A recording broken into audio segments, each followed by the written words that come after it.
you're watching on YouTube or Substack, make sure you hit that subscribe button so we can continue to bring you kick-ass content with amazing people trying to save our democracy. I'm excited to bring back my good friend, longtime former guest of the show, Salaam Bhatti, who's running for Congress in the 5th Congressional District of Virginia. Salaam, thanks for being here. Thanks for having us on. You are running in a really volatile time. Virginia has gone through a massive redistricting, which has been challenged by the courts, which it sounds like we should be moving forward now just fine, although you can update us on that accordingly. You started running in the 1st district, and then the redistricting has put you in the 5th district. So like all sorts of crazy things are happening. And now we're coming up to the primary in about 100-ish, 90-ish days away. I'm sure you got down to the 2nd. I'm just guesstimating. But quick, before we even get into the race and whatnot, give everybody an intro. What's your 2-minute stump speech of who you are and why we need to get you into Congress? Yeah, I'm a public interest lawyer, but before that, I was a child of immigrants. You know, we grew up poor. We needed programs like WIC and free school meals to help make ends meet. And I learned English by watching PBS shows like Sesame Street and Mr. Rogers' Neighborhood. And, you know, that carried me through. I went to law school. I served veterans in our veterans clinic, and I saw firsthand the sordid nature of the Veterans Administration and how we really need to clean that place up and make it more efficient. Then I became a public interest lawyer when I started working at the Virginia Poverty Law Center, and we were able to build coalitions and lead them that did things no other advocate could do.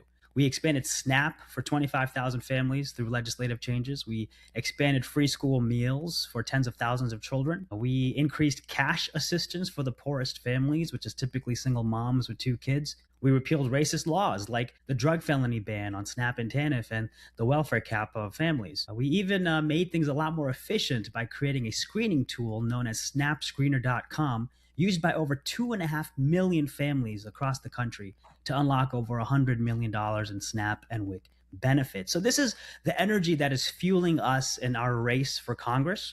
And our priorities are the ABCs of our campaign. A is for Medicare for all. B is for tax the billionaires. C is for campaign finance reform.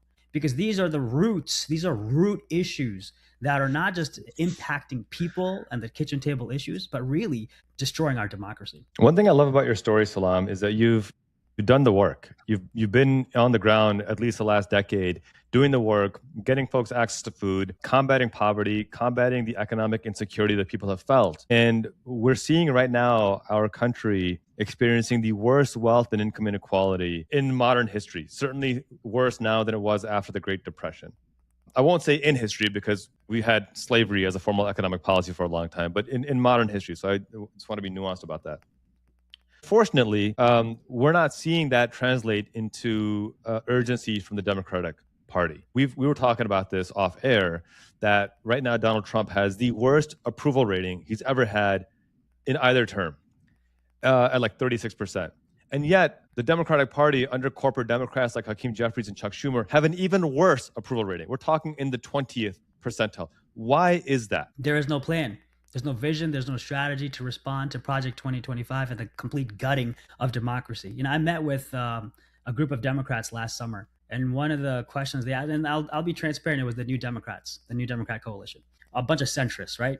A lot of them funded by AIPAC and the donor class. And the question that was asked to us was, once we have the majority, what should we do? You mean to tell me you're on the cusp of winning the House and you have no plan? So I told them, I was like, listen, you could introduce and pass a dozen pieces of legislation that undoes the harm, but what does that actually accomplish? Or you can look at the scorched earth and do something that actually helps the people, and that's guaranteed income. Every single representative was scribbling notes and nodding in agreement. Like, why haven't you already thought about this? Why have you not made a plan? And so that is resonating with the American people. The people, Democrats, independents are seeing Democrats, the party has no plan. And so we are seeing candidates just like me across the country who are not only just running, but also working together to put forward policies, bold policies, revolutionary policies that will help the people. And that is the plan. We need to help the people, not just on a federal level, but these state elections are now more important than ever before because we saw the complete gutting of the Voting Rights Act. And we really need to take all the state houses and senates to really drastically impact the redistricting about to come. I don't think people realize that States determine redistricting. I don't think enough Americans realize that. I think they think it's a federal consensus thing or it's a federal decade-long thing after the census, and that's how it happens. But it's actually the individual states who are responsible for this, which is why you're seeing kind of this like balkanization of each state, kind of deciding to do its own thing. Texas started it by cutting out 5 Democratic seats, and then California responded, and then Virginia, and then now Florida has done the same thing. And so you're just having states become entirely blue or entirely red. Now, ultimately, that won't work out for Republicans because there are more Democrats than Republicans in this country, and Democratic states are more populous. So if they really want to play the gerrymandering battle, that's what's going to happen. And, Republicans are pissed off now, right? I'm sure Republicans in Virginia are pissed off that you guys did the 10-1 situation there.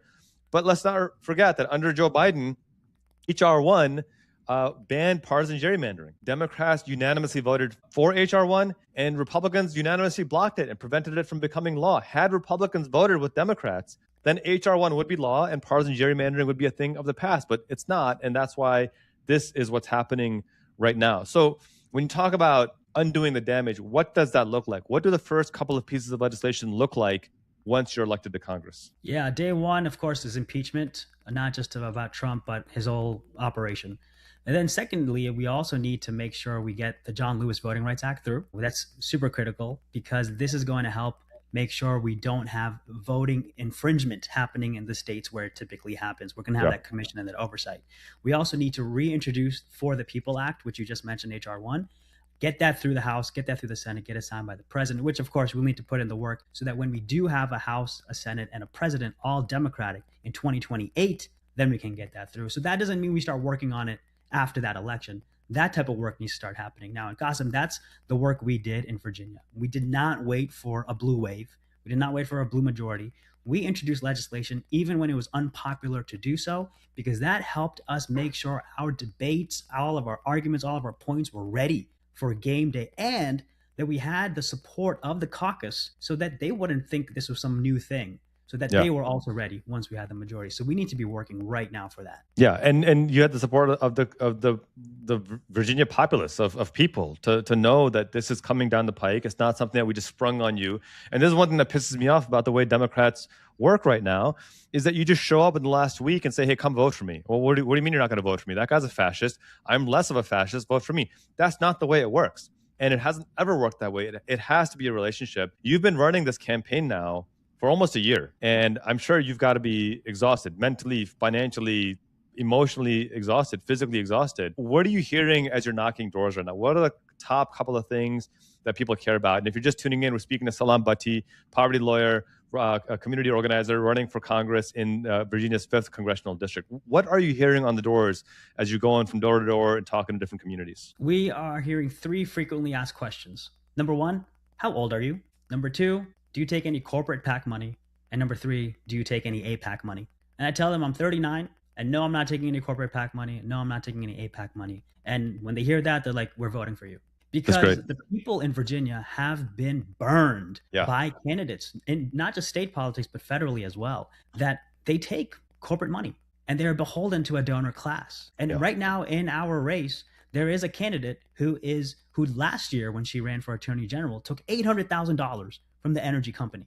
This is at a time where people cannot afford to pay their energy bills. So what kind of understanding do you have of what families are going through if you're taking money from the very company that's destroying our families? She's taken money from people who have donated to organizations like APAC and DMFI and J Street PAC. What can't you have no understanding. You're not reading the room where 92% of Americans, 92% of Democrats don't want us to be funding Israel's war. Don't want us to be funding Netanyahu. Where over 90% of Democrats don't want us to be taking any corporate money. So that is why our mission, and as a public interest lawyer, is always to serve the public interest, not special interests. And we're leading by example. I would go a step further, Salaam. I don't think it's that she's not reading the room. I think she just doesn't give a damn. I think it's that she just doesn't care. I mean, I know who your opponent is. She's smart. I'll never question her intelligence or her acumen. She's very smart. But that's why I refuse to believe that she's just not reading the room. I think that her perspective is, I don't actually need to care what people think because I have enough corporate money coming in, I have enough corporate backers coming in, that I am just going to drown out my opponents with TV ads after TV ad, making me look all slick and happy and whatnot. And I'm just going to ride that wave in. And I'm here to tell you, folks, that's the kind of politics that's gotten us here in the first place. This is why people don't trust the establishment wing of the Democratic Party. It's why it has a 26% approval rating among Democrats themselves, because people are sick and tired of this. And the DCCC came out with their endorsements for this election, and they've already decided that your opponent is their nominee. And I just want to call out this hypocrisy for a moment here, because I could have swore to God that we just had multiple protests where we say, no kings, we don't want kings. We want to be able to select our leaders. And here comes a DCCC and says, yeah, no kings. By the way, here's your nominee. Take it or leave it. It's nonsense. It's hypocrisy. And so for me, that's a red flag. That's a major red flag when the party that lost to Trump twice by taking corporate money and is preaching no kings is then coming in and telling you, by the way, this is going to be your nominee. That should be your first red flag, that this is not the person that we need. We need somebody else. Where else do you and her differ on policy, aside from the fact that she's taken tons of money from energy companies and from APAC adjacent organizations? Yeah, one of our top priorities is Medicare for all. And because, she is a centrist, yesterday's centrism led today's fascism, she's going to try to go back to yesterday.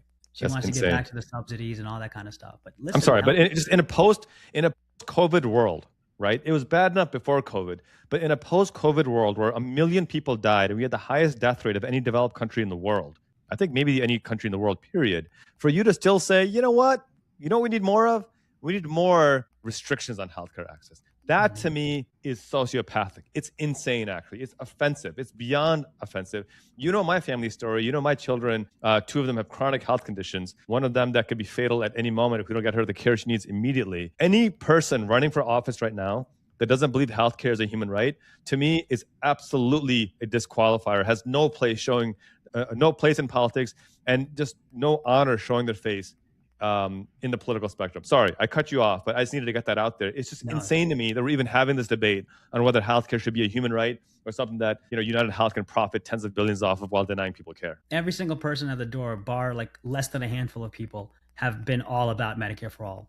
Everybody sees through the scam that we're all in right now. So that is justice. That is the bare standard we need to have, the floor of what we need to be fighting for. The other thing that really separates us is, we've been outspoken for every marginalized community, not just through our experience in fighting for them, but also speaking out about them, like Gaza.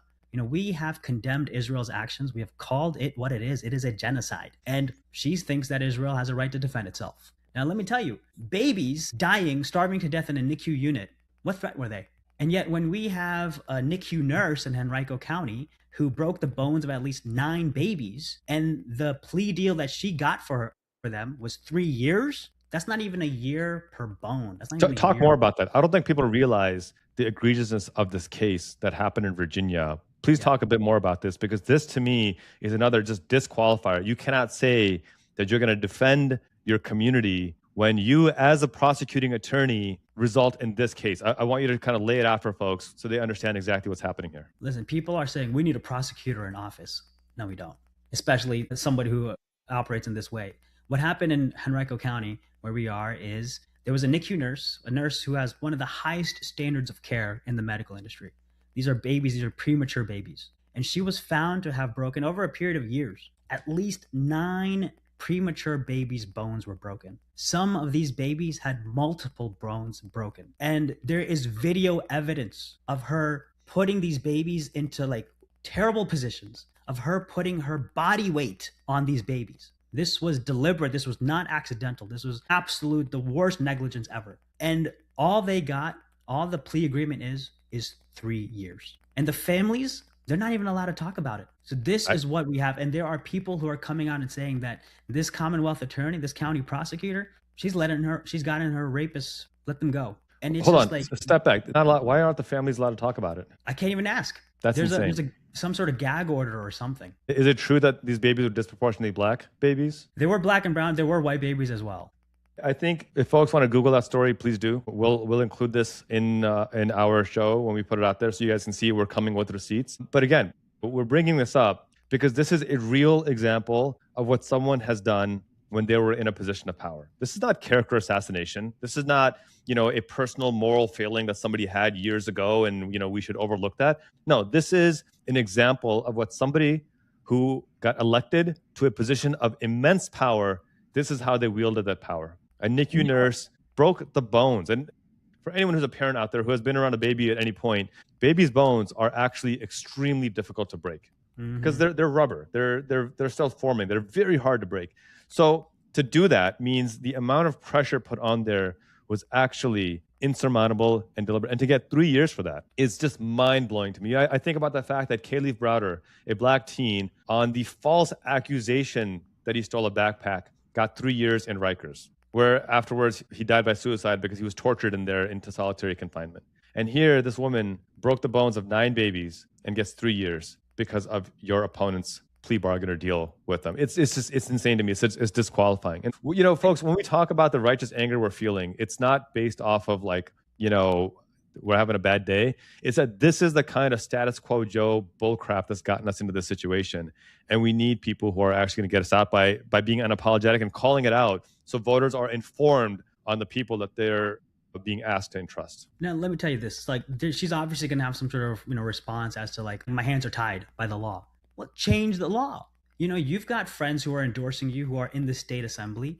Get them to change the law. And this is something that we've done, Qasim. When you were running in Virginia and you were talking about we need to repeal the drug felony ban, you got attacked for that. I did. But it was the right thing. And we ended up not only did we have to tell people who had drug felonies, sorry, you can't apply. We actually got the law changed. And now people with drug felonies on their records, rightfully so, can and are eligible for SNAP and TANF. Yeah. Change the law. The law is not written in stone. The beauty of it is it can be changed. So that is what we need. We don't need people who are beholden to this outdated precedent. We need people who see a vision of moving forward and who are not beholden to a donor class to keep things the way they are so that their bottom lines can increase. It's about making sure we can fight for the people. For additional context, I'm smiling because Salaam brought a funny memory to my mind because almost a decade ago now when I ran in Virginia, it's crazy that it's almost a decade ago, my opponent, right-wing nut job, who has no business being in office, but he's wealthy and he's corrupt, so he got in.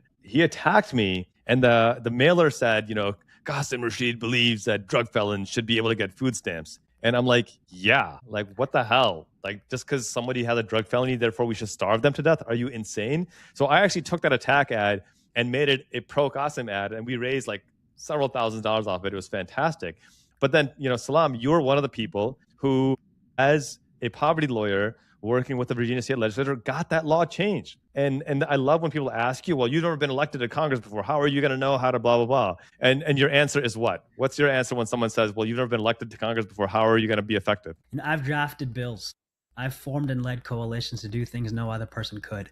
And we did this together. And we expanded SNAP for 25,000 families. And not just doing that through legislative change, but with a unanimous vote from Democrats and Republicans. And in this climate. Yeah, back in 2020, 2021, we did that, Qasim, without budging an inch from our demands. We got everything in.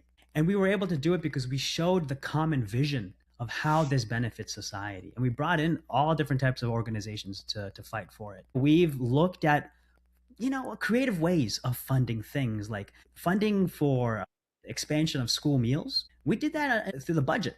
It wasn't legislation. So you got to know, you have to have somebody who knows how to work with the rules. And we do not have time, Qasim, for somebody to get in and learn the ropes because this seat will only exist for maybe 6 years before the next redistricting. So we have to hit the ground running. And with my experience before the state assembly and Congress, because I fought a Republican-led farm bill, I fought against that big ugly bill, and I saw it through drafting, through subcommittees and all the negotiations. I know how to get in there. I know how to get this job done. If you're just tuning in, we're speaking to Salaam Bhatti, poverty lawyer, community organizer, father and husband, running for U.S. Congress in Virginia's 5th Congressional District. Salaam, talk a little bit about your campaign, the website, how folks can get involved, when is Election Day, all that good stuff. We are 89 days away from Election Day, Qasim. August 4th is Election Day, and we don't know which district we're in. So the Supreme Court of Virginia has not yet decided on the redistricting referendum that Virginians voted yes for.